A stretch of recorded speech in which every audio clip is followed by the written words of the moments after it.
Good morning, everybody, and thank you for your time today and attending today's session. For those of you that don't know me, I'm Helen Robertson, External Relations Director at eCom Scotland, and such a pleasure to welcome you to the joint session today with Friends of eCom Delfinity. So, fostering innovation is key to maintaining a sustainable competitive advantage, but due to COVID and Brexit, the need for good ideas and the ability and willingness to put these into practice has never been greater. So, as I mentioned, in the first of eCom's Rapid Expert Forum series, Sarah Whitman and Hazel Allen, directors of Delfinity, will share their insight into the current and anticipated workforce innovation trends that will drive success. This will be a very much a high-level session. We've only got 30 rapid minutes. Did you see what I did there? It'll mainly be an online discussion, but let's see how it goes. We may ask you to unmute, and hell, I might even say to you, put yourself off camera as well. Let's go for it, for you, that you can expand on your questions or comments. After this, we'll send you out a follow-up email with some useful links and resources.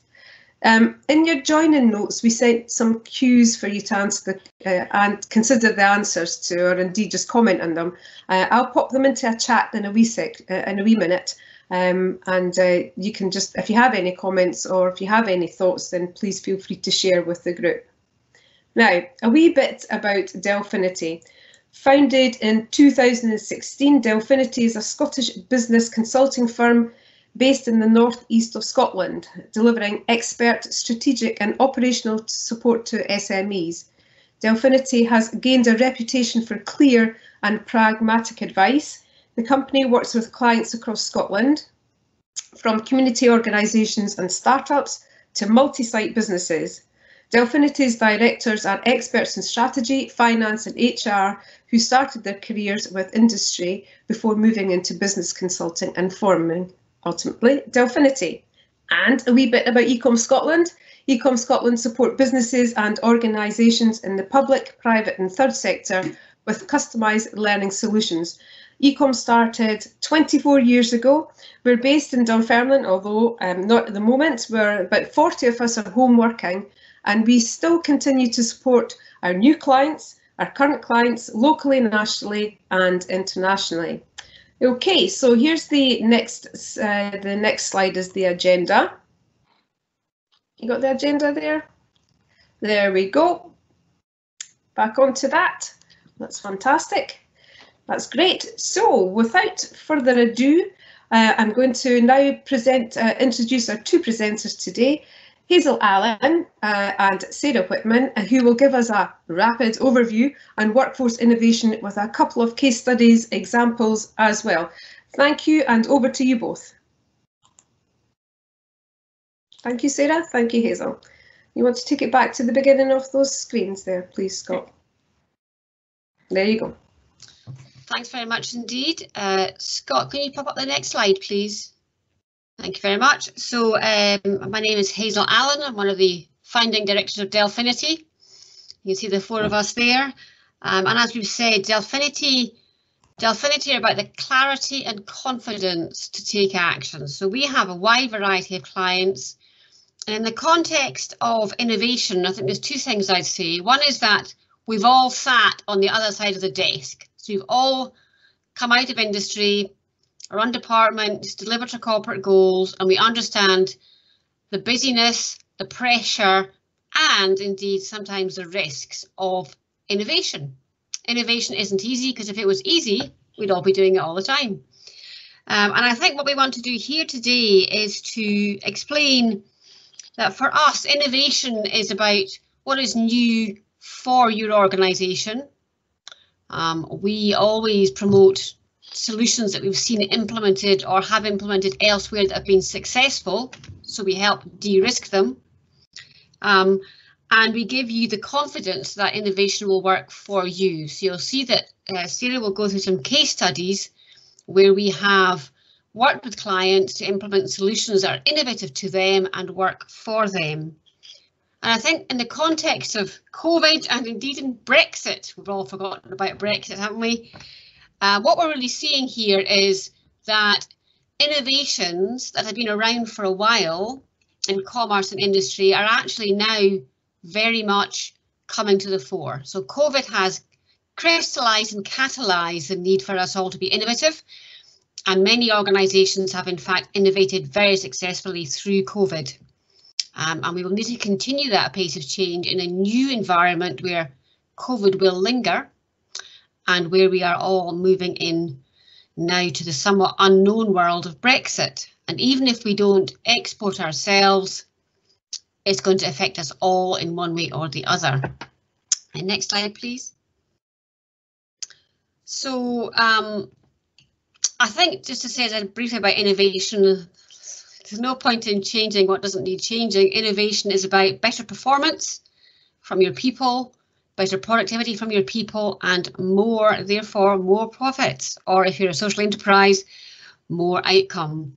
And Sarah, I'll hand over to you now, please, to take us through the presentation and the case studies. So next slide, please, Scott. So all three of our case studies come from work we've done under the Scottish Enterprise Workplace Innovation Framework, which looks at three strands of innovation: people, place and practice. And given I'm Delfinity's HR expert, it's probably not going to be a surprise to you that I'm largely in the people space, and that's where these three case studies come from. So if we could move on to the first one, please, Scott. So this is an organisation that had two business streams and an owner-manager, very entrepreneurial track, but very controlling. And the business split into a consultancy business and a technology business. And I worked with the consulting business to look at how we could empower the workforce. And historically, as I say, for this organisation, it was very top down. And the first thing we looked at was their values, and their values that really did not resonate with anybody in the organisation had literally come from the owner, who had literally sat down with a piece of paper, spelt out the company's name and put a word next to each letter. That was the values. They didn't mean anything.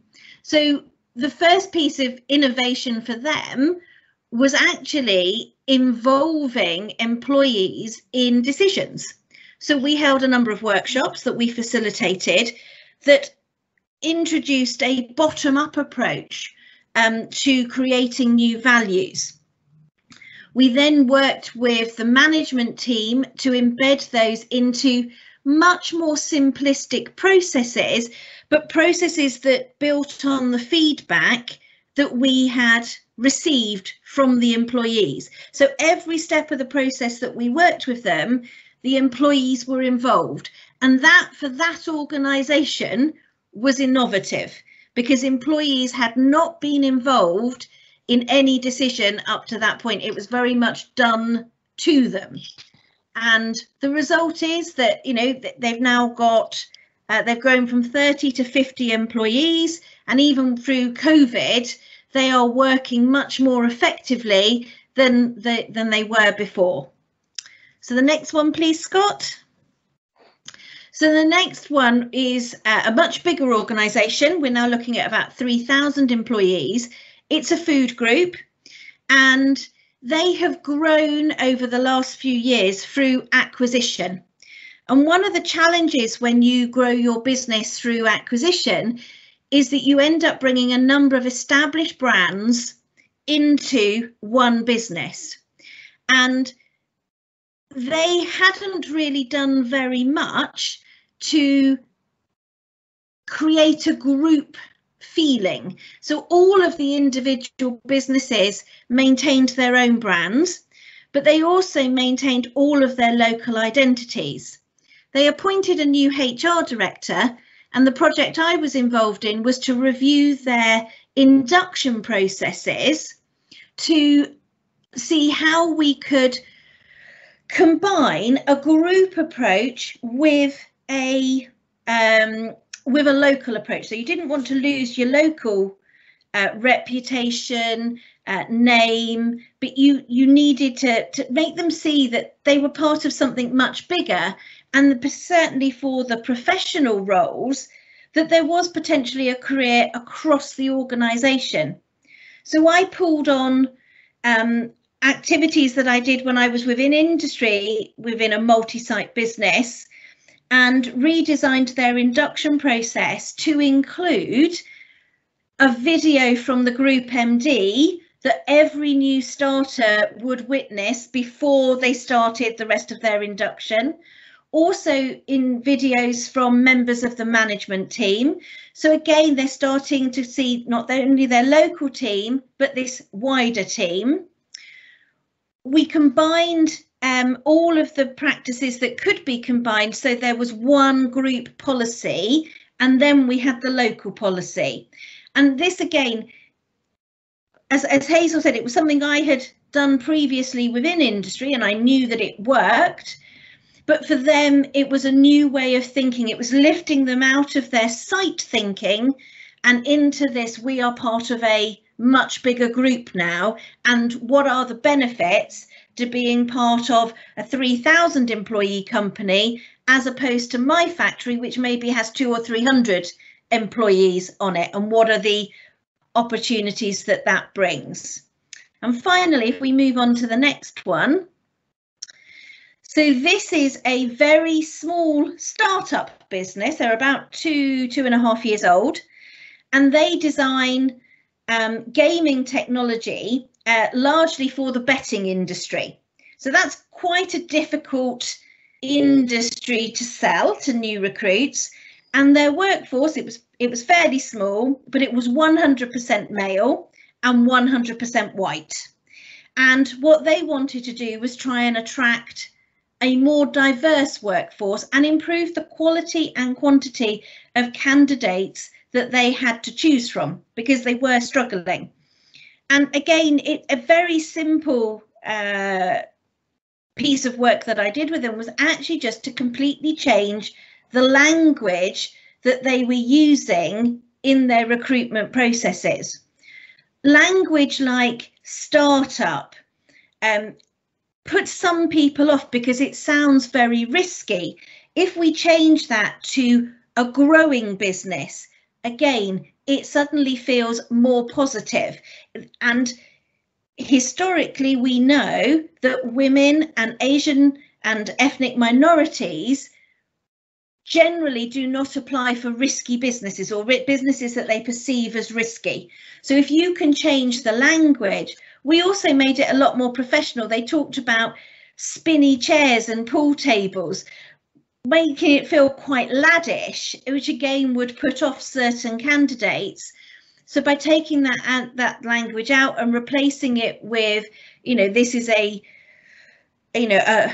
culture of, teamwork, but, having fun as well, it just made those adverts a lot more effective. And we already saw that they were starting to attract different candidates, and that would allow the business to have, different thinking, different ways of working. They bring in different ideas. So all in all, it's going to help them grow much more. So again, you might say not innovative, but actually for them, this was a completely different way of thinking, because the owners were young, white males just out of university. So we had to re-educate them.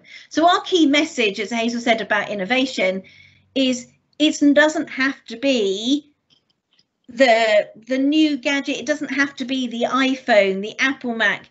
It just has to be new for you, and you can really change your business by bringing in that different thinking. So next slide, and I'll hand back to Hazel. Yeah, so thanks very much, Sarah. So a very, very quick rattle there through some quite different case studies. And for me, the key themes there are about they focus on communication, but they focus on actually how the client thinks of themselves, thinks of other people, and communicates to other people. And that communication theme is becoming ever more important to us as we live in COVID. There's much more remote working happening now.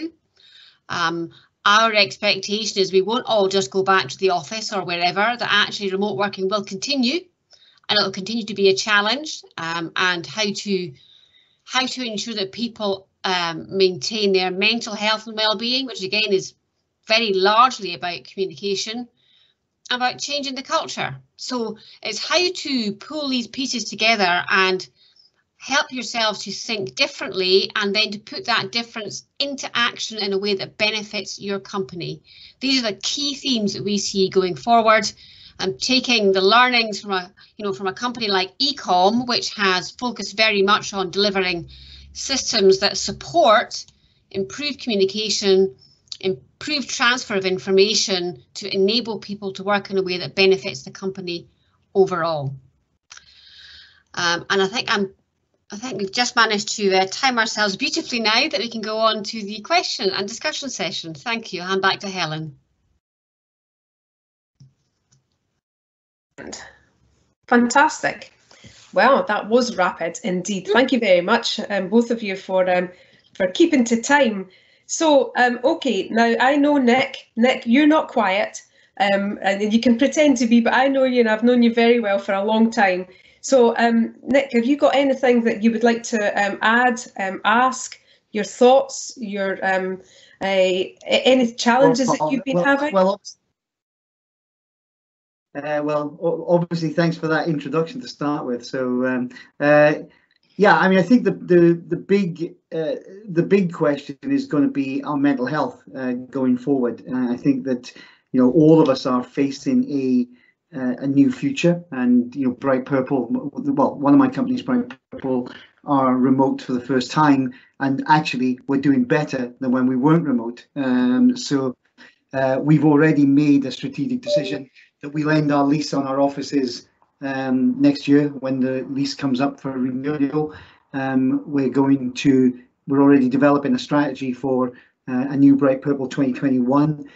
With a key focus on our people, everything about our people, because under lockdown they've performed well, but we have had issues with stress, anxiety, etc., with some of our younger people who maybe are finding this period difficult. I suppose the question is, Hazel raised it there at the end, how big a problem is that going to be for companies who don't go back to offices? Thanks, Nick. You're welcome. So I'll share my views on it. I think it's an interesting one, because I think some people absolutely have thrived in this environment because they've been able to get a better work-life balance. They're saving the time that they're not commuting. Others we know struggle because we've no longer got that separation between work and home, and I think it is as partly dependent on your home environment. If you can segregate out your office space and shut it away at the end of the day and have that separation, people are adapting easier. And so I think you've got to treat everybody as an individual. And some people will need greater communication and finding new ways of connecting with them using technology, whereas others won't necessarily want that, but they might need something else to ensure that their mental health isn't being affected by it. So I think it's about talking to our employees individually, understanding how each of them ticks, and finding things that work as an individual, rather than saying, right, it's this problem and we're going to put a solution in for everybody, because it's only going to please some people, it's not going to please others. So again, communication is key in mental health, and making sure that you're tailoring what you're doing to individuals rather than treating everybody as a block. And I think if I could just come into that, so I've had my own mental health challenges in the past. And what I say to you is, again, it goes back to the individual circumstances. If people are living in a family, that may or may not make it easier for them to work from home. So there may be a good side, which is less commuting, and a bad side, which is trying to separate off that family space. And that's particularly been quite an interesting issue to watch for people who've had younger children at home during this period. Many, this is still a gender society, many women have previously struggled to balance family and work life, and that just changes when they're working from home. So I think the social side of work is really important here. For some people, work is a big part of their social life, and working from home is very difficult therefore. And it is about seeing these social requirements as an integral part of your mental health strategy and of ensuring that your workforce remains productive. You know, coffee breaks over the internet might sound a little bit daft, but for some people, they're going to be a really important part of their social day and support their mental health. Yeah. Thanks. Thank you, Hazel. Maybe I could just add to that. You just mentioned about coffee breaks and having them within which is a virtual office environment. We have our virtual office, and we open the virtual office regularly, so people can just pop in and just say hello and just have that social chat. You know, just catch up with colleagues, find out the time of day. And it's a nice way of still being able to have that engagement, or indeed if we're celebrating somebody's birthday or leaving, as we have got a couple of people that's happening with, yeah, that's a nice way to be able to say cheerio in a nice technology environment. Sandy, thank you very much for popping your comment in there. I just wondered if you just want to pose it yourself, if you don't mind. If I can remember it. Let me tell you. So, you know, and we're a bakery retail business. So our external challenge in the physically distanced world we're living in is how we actually get more people to come into the shop. So that's clearly a real challenge of how you keep people physically separated and distanced whilst actually driving footfall upwards in what are not large shops. We don't have the luxury of the amount of space the supermarket has, or the levels of staffing to manage it. Internally, there are challenges around maintaining momentum in projects and things when teams are physically distanced. So we distance the staff. The teams might do it by phone calls or Microsoft Teams or Zoom, but it makes actual team working in what is essentially hands-on environments around new product developments quite constrained. And the one we've bumped up against in the last 2 weeks as we try to resume our internal training of future bakers is how do you do that, which is something that's essentially a hands-on teaching them how to mold doughs, make cakes and all the rest of it when you can't actually get close. There's a wider thought for everybody. How many people on this call are in their own homes as opposed to in flat shares or something like that? Because I spent 10 years of my life in flat shares. If I'd been faced with a world where I was having to work from home with 2 or 3 other people in the house who were also working from home, it would have been a car crash. And I can see that happening to an awful lot of young people now in their 20s. Who don't have the luxury of their own home. Okay, thank you. That's great, Sandy. Nick's also asked, and he just said there are people getting zoomed out, and I think that's one of the reasons that we took down. We from day one of lockdown, we decided to be able to. So my role as external relations is to be able to obviously go out and engage with people. Go out into the big world and engage with people, or indeed have people come into the office so as we can have roundtable discussions. So what we did was we took those opportunities and put them online, and that's worked extremely well. And at the beginning they were an hour, but now the time efficiency aspect of everybody's thoughts are they want to be even more time efficient, and that's why we've drilled down a rapid expert forum into 30 minutes, just keeping that in mind, which we have 4 minutes left to be able to pass over key information that is just going to take 10-15 minutes off your thoughts in a day. So there's a couple of questions, if you don't mind, if maybe I can ask you, Hazel and Sarah. So there was one that came to my mind earlier, and how do you actually identify what would help a company resolve its overall issues or its issues just generally? I suppose part of this is about communicating with the client, you know. So if I can go back to Sandy's questions, he's identified 3 quite distinct, significant issues there. One is about increasing footfall in a physically distanced world. Well, I'm not a retail expert. All I can say to you is this is an enormous learning challenge for everybody about how we create space in our shops. In terms of the physical distancing, what I'm finding, what we're finding is, if you're working together in an office or in an office environment, you have corridor conversations, you have chit chat, you have ongoing little bits of communication. They don't happen anymore because we're not physically present. And to replace that, we all have to get a bit more structured. We have to do all those horrible things around project management that we used to not to have to do. And actually then we become slower. So you've said we become faster, but actually in some things, because we're missing those wee bits of corridor conversations, we're going to be slower. I think that's difficult. So it requires people to be much more disciplined, and that's hard when you're busy. Yeah. And I think the final point about training of physical craft-based tasks, my only comment on that is, and again, this goes back to the point that innovation is really new. That's being done increasingly, for example, by further education colleges who've had to take their training online.